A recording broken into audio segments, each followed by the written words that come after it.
અબાડા ગામે દબાણો દૂર કરવામાં બાબતે પૂર્વ સરપંચ સહિત સરપંચનું સામસામે ધીંગાણું ખેલાયું, જેમાં સામસામે ગાળાગાળી કરતા મામલો ઉગ્ર બન્યો।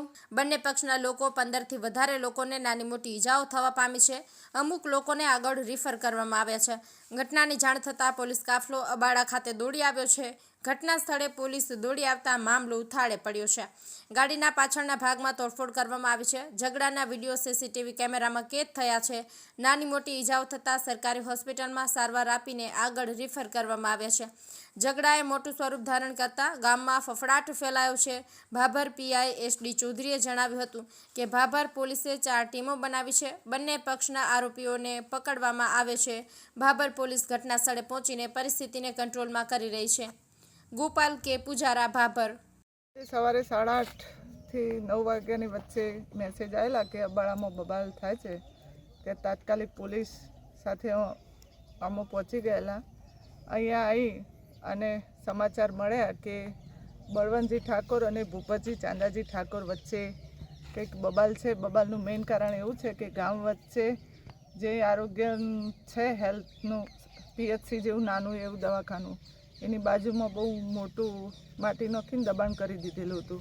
જે દબાણ 2-3 દિવસ પહેલાં મામલતદાર અને પોલીસ બધાએ સાથે મળી અને દબાણ દૂર કર્યું।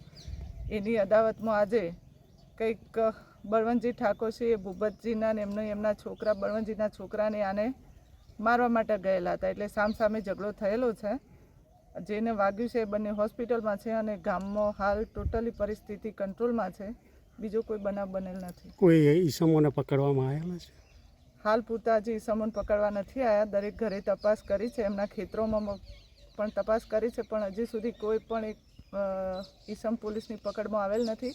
અને આ ઈસમોને પકડવા માટે પોલીસે 4 ટીમો પણ બનાવી દીધી છે અને અલગ અલગ જગ્યાએ કે જેમના સગાવાલા હોય જે જગ્યાએ જઈ શકે છે એ બાબતે તપાસ ચાલુ છે અને એમના મોબાઈલ લોકેશન કઢાવીને પણ હાલ પકડવા પર તપાસ ચાલુ છે। કેટલા ઈસમો ઘાયલ છે સામસામે અંદાજે? સામસામે ટોટલ મળતી માહિતી મુજબ 7 થી 8 ઈસમો ઘાયલ છે।